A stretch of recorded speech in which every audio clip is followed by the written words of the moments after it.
And we are alive and well in the heartland of America here in the Chicago region. It is unseasonably warm, and it's going to be even warmer. So this hopefully is the good side of global warming. How are you this morning, Barrett? I'm doing all right. It's been nice having a little reprieve from the sub-zero temperatures. So yeah, there's always a silver lining in every cloud, right? Yes, and hopefully in every month. If we can have a couple of weeks out of every month where it's just nice. We're not asking for too much, but if it just can be nice, that would be a good thing. Although, again, it is all this ball of confusion. There was a song back in the late 60s about the condition of the world, and here we are in 2016, and it's still the same ball of confusion. Yeah, and I think it's actually good to look at that because, it really shows us that this world is what we subconsciously want it to be. And what is it that we want this world to be? We want this world to be a place of ups and downs. We want it to be a place of goods and bads. We want it to be a place that we can actually hide from our truth. And it's only in really seeing this that we start to say, I don't want that. I don't want to pull away from love. I don't want to pretend I'm not already whole. And when we start to see these things, then we always come back to the choice point, which is what the Course is always leading us to, which is a choice. Are we holding the Holy Spirit's hand, or are we retreating into fear? And that's always the choice that's offered to us. And this world shows us that choice so many different ways, but it's always that same choice. So And that's very true. I find it interesting how we are inclined to tell ourselves on the conscious level, I know what I want. I am absolutely, positively, committed to this. And if my candidate doesn't win, if my, trophy wife doesn't show up, if my perfect automobile doesn't arrive on time, then I am incomplete and filled with rage. And so it does look like 2017 is going to be one of those years where if you're on that heading, you're going to have kind of a bumpy ride. So starting in a couple of days here, actually, we're on the eve of the inauguration, and this is going to create a lot of discussion, a lot of fear, a lot of anger, but eventually it's leading us back to that recognition that the only person that we are making war on over what we think we want is ourselves. And at some point you have to lay down your arms. At some point you have to pound that sword into a plowshare and start thinking about living more in pace with just the flow of the universe. yeah, and that is really the perfect lead-in into the part of the Course that we're talking about today, which is in chapter 23, section 1. The fifth paragraph starts, "The war against yourself was undertaken to teach the Son of God that he is not himself, and not his Father's Son. For this, the memory of his Father must be forgotten. It is forgotten in the body's life, and if you think you are a body, you will believe you have forgotten it. Yet truth can never be forgotten by itself, and you have not forgotten what you are." So here we're really seeing that it comes always back to this identity. What is the identity that we believe is our truth? And it seems in this world obvious that our identity is a body, that this body is what we are, and the things that happen to the body are happening to us. But the Course is actually telling us pretty clearly here that we are not bodies, and that we don't need to keep believing that. Now, we can still go through this world and this life that we're living, and we can be normal, we can be kind, we can be compassionate, but we start to realize that our true identity is actually love. Our true identity is actually peace. And the more and more we practice this, the more we start to switch into that identity, and the more that we can be truly kind. Because it's only from this perspective that kindness without reservation is possible.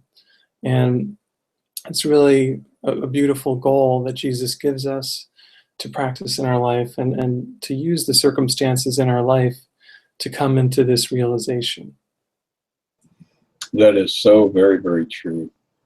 And, it is a constant attack on the truth when we step out of that recognition that we are love manifest. And, the whole thing that Jesus was so very much a proponent of was that God is life. So life itself is the manifestation of God, and that God is love. So when we get to that level of recognition, we begin to identify ourselves in a more abstract way. We begin to expand beyond just the limitations of the body, because the body is really so incredibly confining. If you stop and think about one person's body in relationship to the entire cosmos, this is not even a mote of dust. I mean, it is just so reduced. And that is how we have allowed ourselves to perceive ourselves. And in the midst of that, of course, is the panic and the fear, because when you have imagined yourself to be that small, and when you go out and look up in the sky at night and realize how vast the universe appears to be, you become very conscious of how fragile you have made yourself out to be. And I think that's really the journey that leads us back to that idea of being invulnerable, because our true self is expanded so far beyond the confines of just the mortal being that it literally is, I think, impossible for us to fully comprehend as long as we are in this material world. I think it's only when we can experience that that miraculous contact, the holy instant, where we forget about the self, where we stop being me for just a millisecond even, that we get a hint of the vastness of what we really are. But as long as you're clinging to that, hunk of meat that you have defined as yourself, you are going to be constantly in the height of guardedness, because something that small is so incredibly vulnerable that it is a necessary way to live, is always in panic mode, always in prevention mode, always in self-defense mode. So the Course brings us back to a point where we can cease that mental agitation long enough to actually experience that true spiritual expansion into the greater self. Yeah. And it's a beautiful thing. A lot of times we sort of do take this as the norm. And if we accept that God is perfect love and that God is infinite, then how can we believe that we are something other than that? How can we believe that we are small and mortal and often unloving or unkind?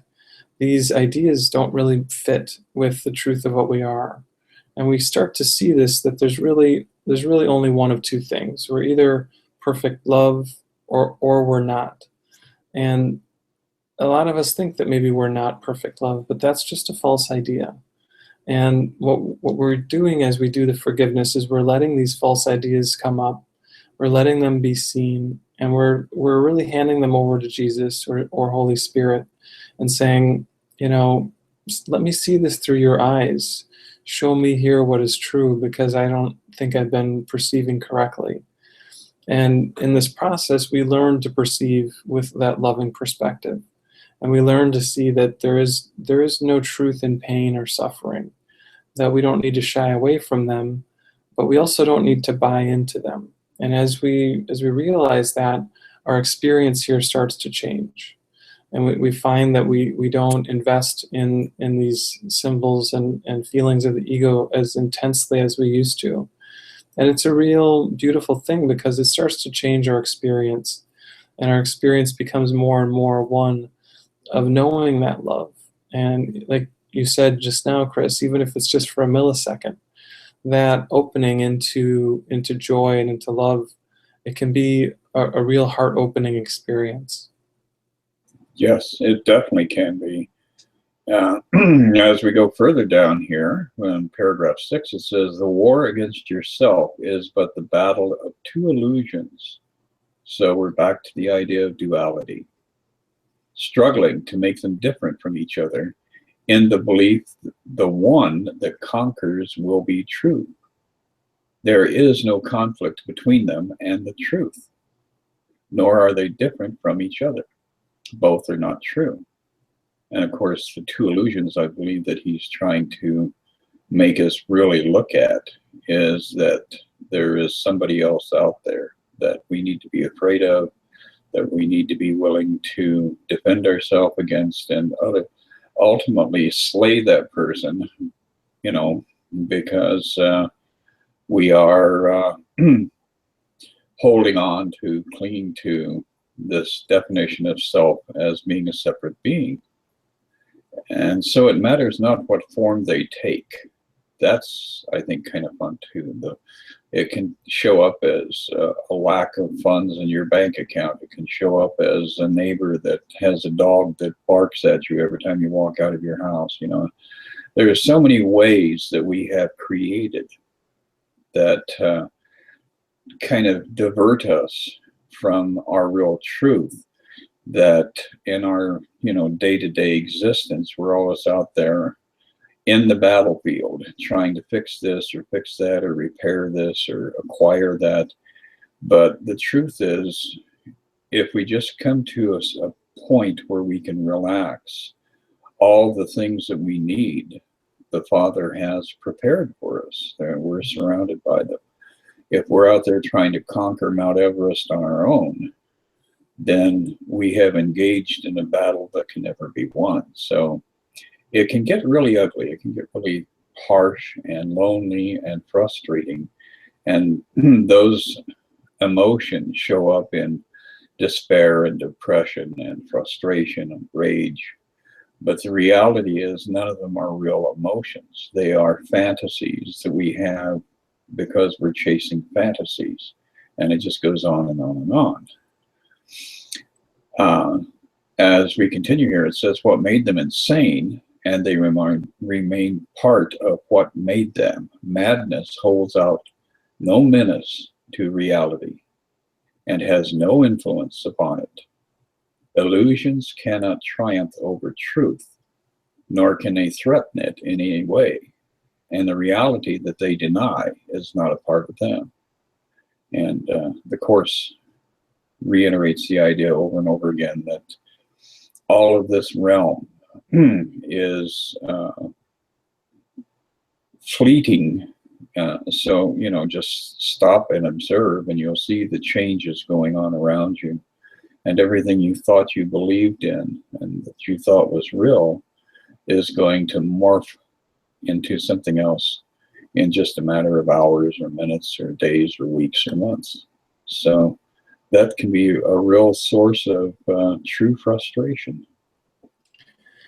Yeah. You know, in the the Bible, Jesus talks about kind of building our house upon the rock rather than on the sand. And really he's talking about these shifting sands of time, that things here are not fully stable, that even the most stable thing like a mountain, you give it enough time and it's going to be worn down by the wind and the weather. Um, and what we want to do is we want to find what is stable, and that is spirit, that is love, that is truth. And the good news is that's always there for us. No matter what's showing up on the screen of our lives, behind the screen is unchanging truth, endless light, and perfect peace. So when we look at on, say the TV or the internet, and we see something that Donald Trump has done that may upset us or may excite us, make us happy or sad, what we realize is that that's not the source of our upset. And so then we always have to do the next step, which is to recall that this is really coming from the mind, that the upset's never outside of us, it's always something within. And when we go deep enough down through what is upsetting us, it always comes back to our connection to God. So as Jesus is talking about in this section, we feel like we're at war with something else. It always looks that way. But when we really get honest, we see that we're only at war with a fictitious idea in our mind. And the idea that we could be upset with God or God could be upset with us is really the idea that somehow God could be different than we are. But it's impossible that the creation of God is different than God itself.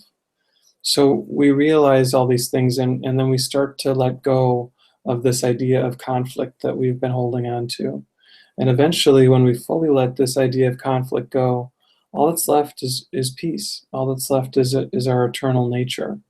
And that's where we're going with this. So we chip away at this ego thought system until we get to the point where we can let it go completely, because we just don't want it anymore.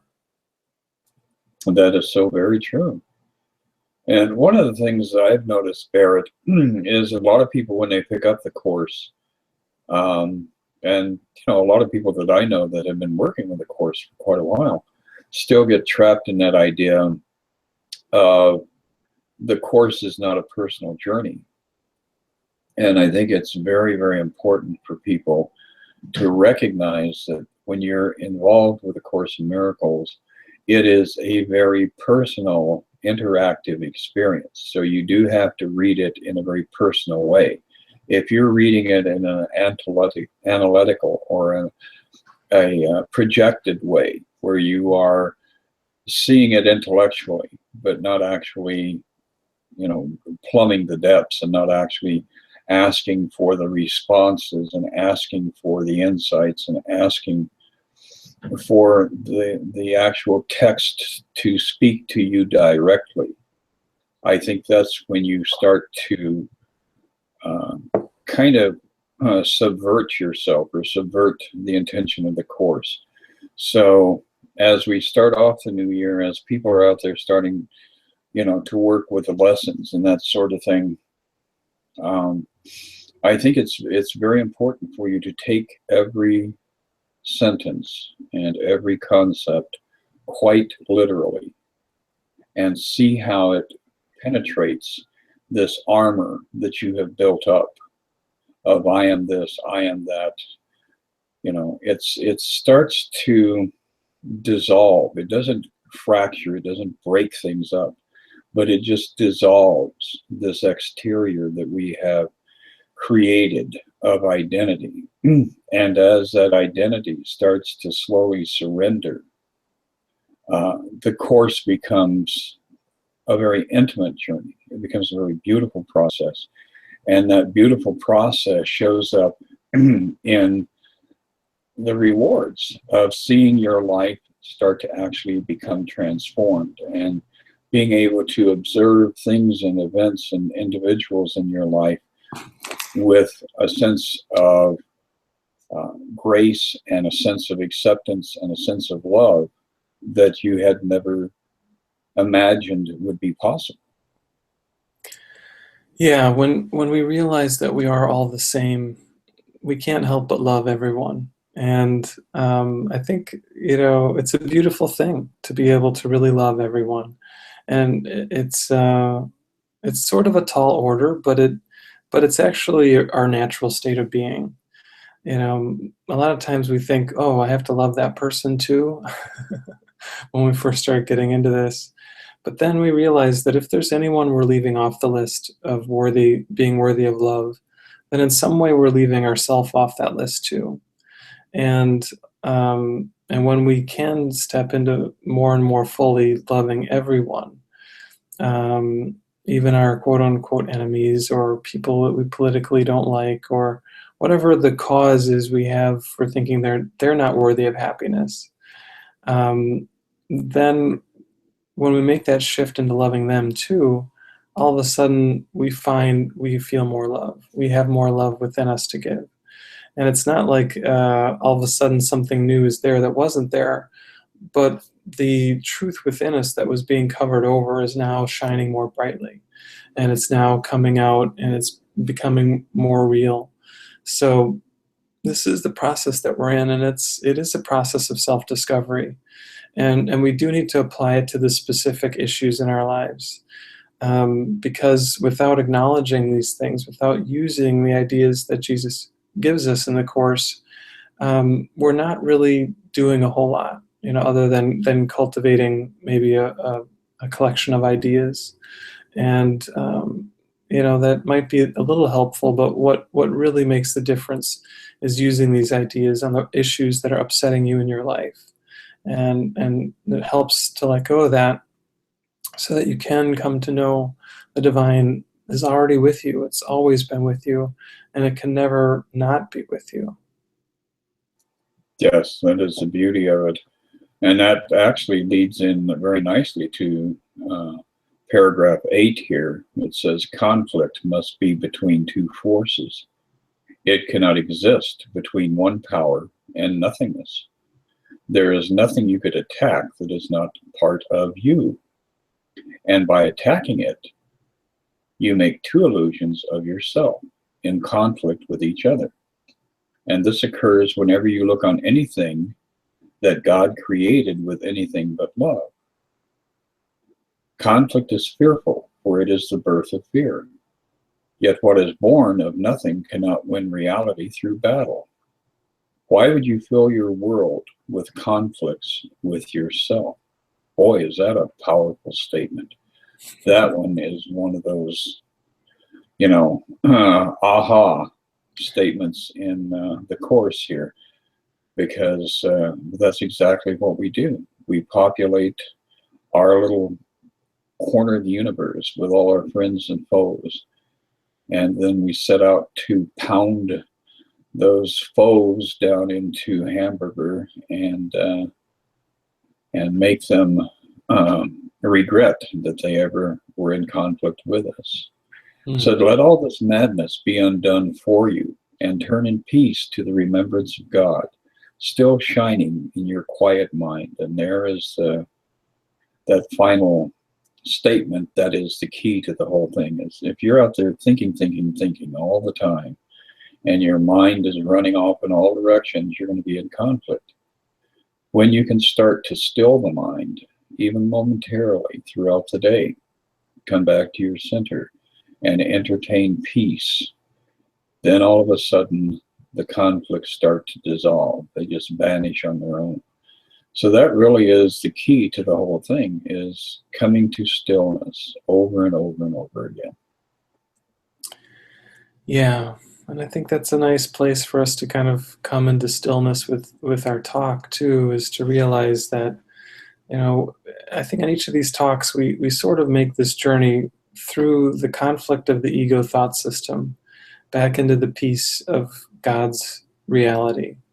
And this is the journey that we're all making. And it might seem like, you're making it, Chris, I'm making it, and other people are making it too. But in fact, we're actually all making it together. And it can only be done together. As Jesus says earlier in the text, that the Holy Spirit's motto is together or not at all.